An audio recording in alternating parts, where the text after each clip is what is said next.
Election commission of Pakistan ने supreme court के आईनी बेंच के फैसले के मुताबिक कौमी और सूबाई असम्बली की लगभग 77 मखसूस नशिस्तें बहाल करके बांट दी हैं। ये नशिस्तें दरअसल PTI या सुन्नी इत्तेहाद कौंसिल के हिमायती याफ्ता उम्मीदवारों की हैं, मगर उनके अलावा तमाम पार्लिमानी जमातें अब इस कोटे से फैज़याब होंगी।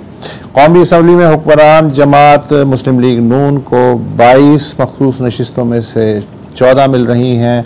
यूँ उसके पास अब 124 नशिस्तें हो जाएंगी और वो सिंगल लार्जेस्ट पार्टी कहलाएगी, जबकि 8 फरवरी को जो इलेक्शन हुए थे उसमें वो सेकंड लार्जेस्ट पार्टी थी।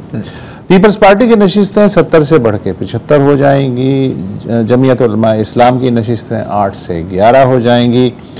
गोया लुब्बे लुबाब ये है कि आइन में तरमीम के लिए 2/3 अक्सरियत की ज़रूरत होती है।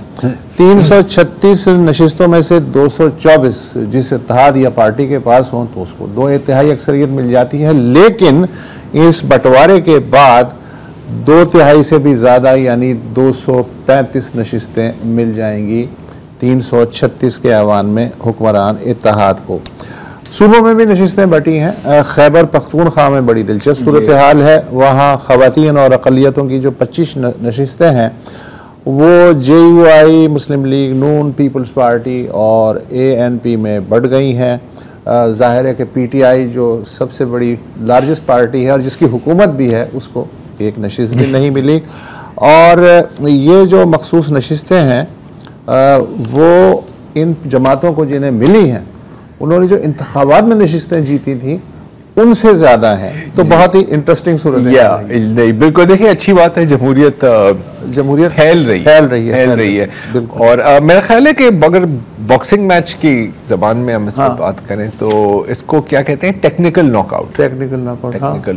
लेकिन जब रेफरी साहब ने फैसला दे दिया 2018 से टेक्निकल नॉकआउट। अच्छा, ये हो सकता है आपको हैरत हो, ये हो सकता है पाकिस्तान में पहली बार नहीं हुआ है। नहीं करो नहीं। अच्छा, सितंबर 1971 में मशरक़ी पाकिस्तान में अवामी लीग तो कलअदम हो गई थी। हाँ, और उसके जो 72 इलेक्टेड मेंबर थे नेशनल असम्बली के, वो भाग गए या रुपोश हो गए या मर गए थे तो बहुत ज़्यादा, लेकिन 72 की एक लिस्ट जारी हुई कि साहब ये जो हैं इनकी नशिस्तें खाली हो गई हैं तो ज़िमनी इलेक्शन करा देते हैं। फिर मशवरा हुआ कि यार हालात तो साजगार नहीं है ज़िमनी इलेक्शन के, तो क्या करें। तो फिर हुआ ये कि तमाम पार्टियों को बुलाया गया अवामी लीग के अलावा, और उसकी जो 72 नशिस्तें हैं वो बांट दी गई और उसमें सबसे ज़्यादा जमात इस्लामी को मिली थी। ये 1971 की बात है। बहुत से लोगों को शायद ये याद ना हो। मेरा ख्याल है जिन्होंने किया उनको याद था। हाँ, उन्हें भी शायद अब भूल गए, वो मर आ गए। अच्छा, ओल्ड इज न्यू। तो हमारे साथ हैं जमहूरियत और इंतखाबी उमूर के जांचकार इदारे पिलडाट के सदर अहमद बिलाल महबूब साहब, जिन्होंने बहुत लिखा है, हमारे डॉन अखबार में भी लिखते हैं। महबूब साहब, अदालती फैसला अपनी जगह, आपका अपना जो है ऑब्जर्वेशन है इस फैसले के बारे में क्या है कि वोटर ने किसी को दिया, सीटें किसी को मिल गई? जी, बहुत शुक्रिया। देखिए, ये जो फैसला है आखिरी फैसला, यानी जो रिव्यू पिटिशन के ऊपर, वो टेक्निकलिटीज पे बेस्ड है। फला तारीख तक इन लोगों को फला पार्टी में ज्वाइन हो जाना चाहिए था, वो पार्टी ने इलेक्शन में हिस्सा नहीं लिया था, जनरल में वगैरह वगैरह, इस तरह की बहुत सी बातें हैं जो अपनी जगह बिल्कुल सही हैं, लेकिन वो टेक्निकलिटीज के बुनियाद पे है कि उन्होंने आइन की फला आर्टिकल के मुताबिक नहीं किया या कानून के उस चेक के मुताबिक नहीं किया, लिहाजा इनको सीटें नहीं मिल सकती। और उससे पहला जो फैसला था, जो अक्सरियती फैसला था मंसूर अली शाह साहब की क़यादत में जो सुप्रीम कोर्ट ने किया, उसमें उन्होंने कहा था कि ये हालात ऐसे हैं कि इनमें इन टेक्निकलिटीज से ऊपर उठ के हमें कंप्लीट जस्टिस करना है। तो कंप्लीट जस्टिस भी कोई ऐसी चीज नहीं थी जो उन्होंने खुद से फर्ज कर ली हो। ये भी आइन के आर्टिकल 187 में लिखा हुआ है कि वो कब सुप्रीम कोर्ट कुछ हालात में कंप्लीट जस्टिस करते हुए इन टेक्निकल पॉइंट्स से को इग्नोर कर सकती है। तो उन्होंने ये सारे नशिस्तें PTI को कुछ शर्तों के साथ देने का फैसला किया था। मेरी जाती राय ये है कि इन हालात में ये जो मंसूर अली शाह साहब का फैसला था वो ही दुरुस्त फैसला था कि वो कंप्लीट जस्टिस करते हुए, क्योंकि हम सबको मालूम है कि ये नशिस्तें जिन वजूहात की वजह से ये लोग सुन्नी इत्तेहाद काउंसिल में चले गए या इंडिपेंडेंट बन गए, वो हालात का जबर था, वरना ये सब पीटीआई के लोग थे। इसीलिए उन्होंने फौरन जैसे ही उन्हें मौका मिला उन्होंने एफिडेविट दे दिया कि हम पीटीआई में शामिल हैं, हमें शामिल तस्वुर किया जाए।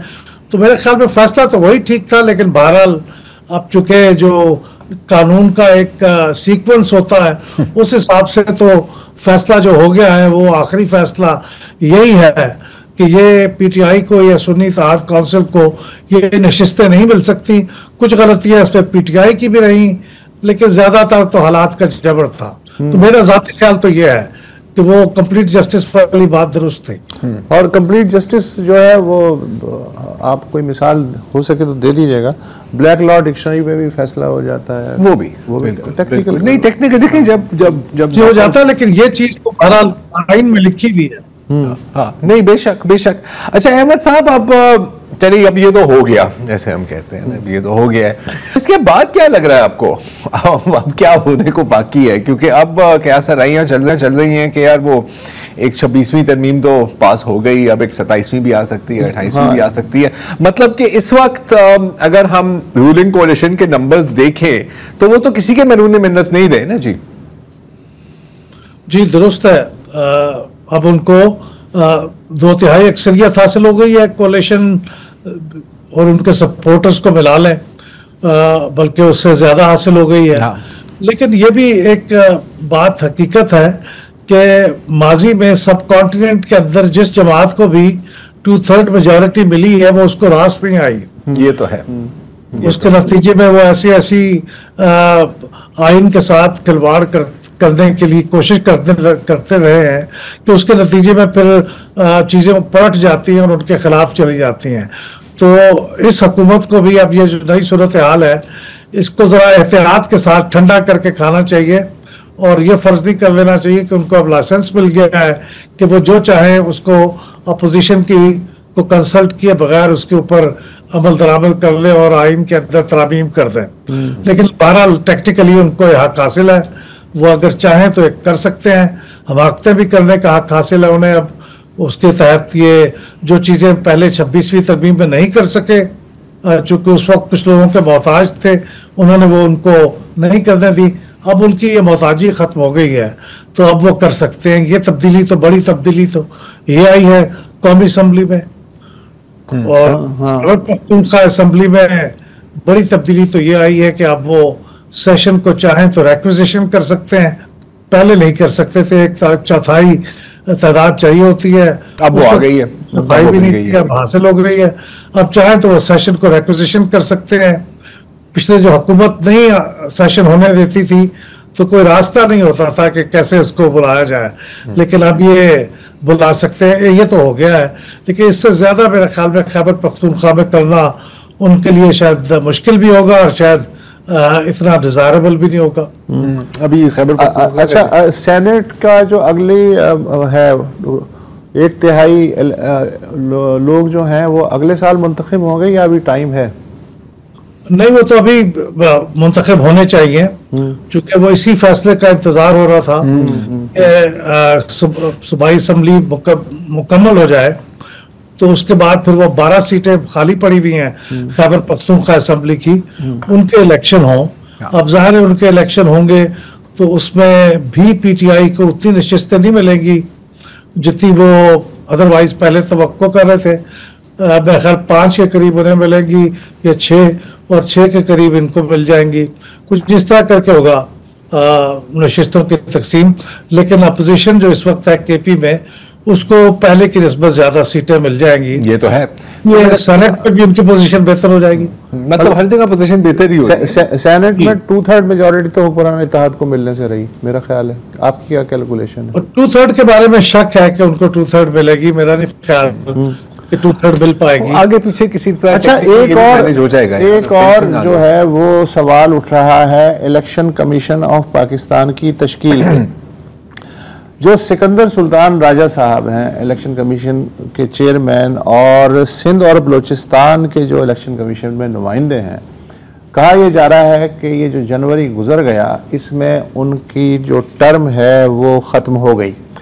मगर 26वीं तरमीम में ये भी है कि जब तक इलेक्शन कमीशन के नए मेंबर नहीं आ जाते तब तक पुराने जो मेंबर हैं वो बैठे रहेंगे, वो अपने फराइज अंजाम देते कोई तो बैठा होगा ना। और ये इसके लिए कोई बार नहीं है, इनडेफिनेट भी ये हो सकता है। Very nice. अच्छा, इसमें जो कबाहत है वो ये है कि आइन के तौर पे, आइन के लिहाज से अपोजिशन का जो लीडर है उसमें और जो प्राइम मिनिस्टर है उसमें सलाह मशवरे के बाद जो है ये तश्कील होती है।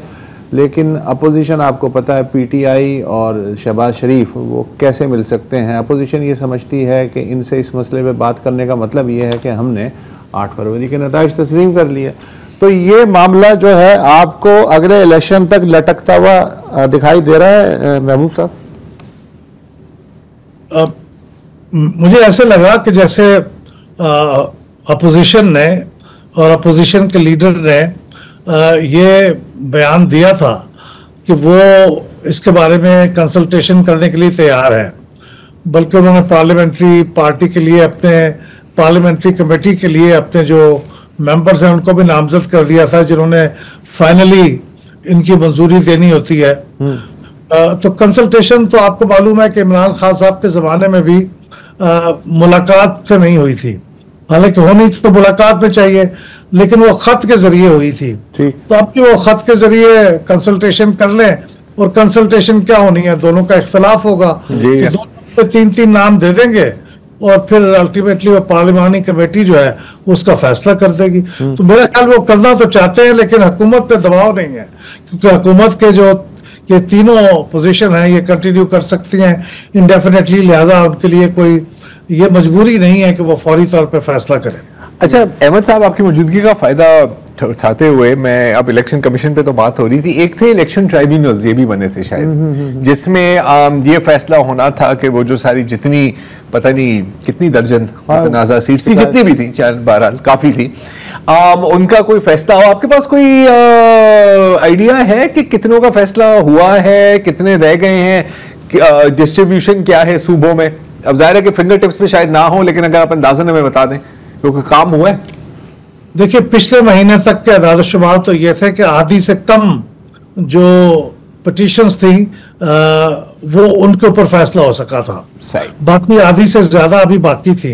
हालांकि वक्त गुजर गया हुआ है, सिवाय शायद एक ट्राइब्यूनल के पास टाइम था, अब वो भी खत्म हो गया है, तो वक्त तो खत्म हो गया है। लेकिन अभी ये चल रही हैं और कोई मजबूर नहीं कर सकता हाई कोर्ट के जज को कि आप कानून के मुताबिक इसको 90 दिन में फैसला करना था, आपने नहीं किया। 90 दिन नहीं, अब तो 120 दिन में फैसला करना था, वो कीजिए, तो वो उन्होंने नहीं किया फैसला। तो अब वो कब फैसला करेंगे इसके बारे में कोई प्रेडिक्शन नहीं हो सकती, लेकिन अभी एक महीने के बाद जब ये उसके अदालत शुमार फिर सामने आएंगे तो हम कह सकेंगे। लेकिन वो बहुत सुस्त रवि का शिकार था और उससे कोई मीनिंगफुल, मुझे लगता नहीं है कि इस निज़ाम में कोई मीनिंगफुल लोगों के एतराज़ की या लोगों के इल्ज़ाम की कोई जांच परख हो सकती है, क्योंकि इतना वक्त गुजर जाता है कि फिर उसका कोई फ़ायदा नहीं होता। हाँ, और ये भी क्या कहते हैं ना, बाय डिज़ाइन ही होता है जनरली। नहीं, बिल्कुल। एक आखिरी बात है, थोड़ा आउट ऑफ सिलेबस सवाल है शायद, ये तो हम तीनों भी डिस्कस कर सकते हैं। अब ये जो, क्योंकि आपको 2 धारी अक्सरियत आपको मिल गई है, राइट? 2 धारी, तुमने बहुत अच्छा कहा, 2 तिहाई 2 धारी। अमूमन ये 2 धारी जो है वो हुक्मरान पार्टी के ही गर्दन पे चलती हुई देखी। आपको क्या याद है 19? मुझे एक भारी मैंडेट याद है, हाँ, मुझे पता था कि वो बहुत भारी पड़ा था, फिर कि उठाया नहीं गया आपसे। बहरहाल वो एक अलग बात है, मैं वहां नहीं जाना चाह रहा। मैं कह रहा हूँ कि अब क्योंकि आप अमेंडमेंट्स कर सकते हैं, अक्सर हमने देखा है पिछले कई सालों में कि एक कैंपेन शुरू हो जाती है एक मखसूस तरमीम के खिलाफ, इसको हम कहते हैं 18वीं 18th तरमीम, है ना, 18वीं आप कर सकते हैं भाई। तो आपको कुछ इस तरह की बातें सुनने को मिल रही हैं अहमद साहब कि शायद अब, और जाहिर है कि PPP should be, has to be on board, right. तो क्या 18वीं तरमीम पर कोई मतलब उसको बेहतर बनाया जा सकता है, वो यही कहेंगे ना? Thank you very much. बेहतर बनाने की कोई गुंजाइश है इसके? मेरा तो नहीं ख्याल, क्योंकि इसमें सेंसिटिविटीज इन्वॉल्व है। छोटे सूबों की सो कॉल्ड खैबर पख्तूनख्वा, बलूचिस्तान, सिंध कि इसमें अगर किसी चीज के साथ आप छेड़छाड़ करेंगे तो मेरा ख्याल स्ट्रांग रिएक्शन होगा, और पीपल्स पार्टी मेरा नहीं ख्याल कि मानेगी ऐसी किसी चीज को। भी है। उसमें सबसे जो ज्यादा चुभने वाली चीज थी वो ये थी कि नेशनल फाइनेंस कमीशन अवार्ड के अंदर सूबों का जो शेयर है अब वो कम नहीं हो सकता, 18वीं तरमीम के मुताबिक ज्यादा हो सकता है। और हुकूमत बहुत चाह रही है कि उस पर सूबों का शेयर कम किया जाए, वफाक का बढ़ाया जाए, लेकिन मेरा नहीं ख्याल कि उसके ऊपर कोई तफाकरा हो पाएगा, और पीपल्स पार्टी तो उसकी सपोर्ट मुझे लगता नहीं करेगी। ठीक है, बहुत बहुत शुक्रिया अगेन अहमद साहब, थैंक यू वेरी मच। शायद इस तरह नहीं हो सकता, लेकिन यकीनन कोई ना कोई टेक्निकल फॉर्मूला तो यार मुझे लगता है ये हम लोग कहते हैं ना कि हाइब्रिड जमहूरियत कह के इसे बदनाम करते हैं। क्यों पता नहीं कहते हैं? बेसिकली टेक्निकल जमहूरियत है सर। टेक्नोक्रेट अगर मंजूर है हमें, तो फिर हमें टेक्निकल गवर्नमेंट क्यों नहीं मंजूर? हाँ बिल्कुल, सोचने की बात है ये।